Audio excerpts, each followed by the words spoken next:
Interesting fact, cats drink very little water because most of the time they get it in nature if they're hunting like a mouse or a bird, and they don't usually drink water. So when you have an indoor cat that you're feeding store-bought food, especially if it's a kibble, there's not very much moisture in it, about 90% dry and 10% moisture. They actually, each lick that they do from the water bowl is about 1 milliliter. I learned that from the vet.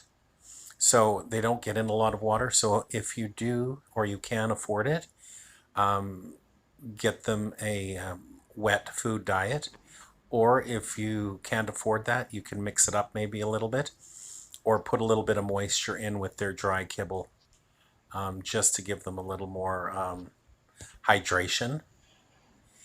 And cats are very interesting creatures because they do like to have water that is moving. It's instinctual that if it's not moving, it might not be good to drink.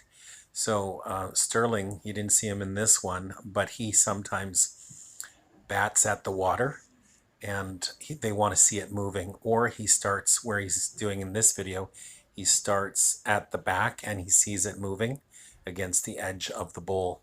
And then what they do is they're Okay. watching for Okay. predators because it's very vulnerable for them to be drinking water because they're not paying attention. So every so often he looks around to see if it's still safe. And then if it is safe, he drinks more water. So that's why it's always good to put the water and the feeding bowls in places where they can feel comfort and that there's no risk of predators. Interesting how cats are so instinctual about with their behavior. And that's Sterling.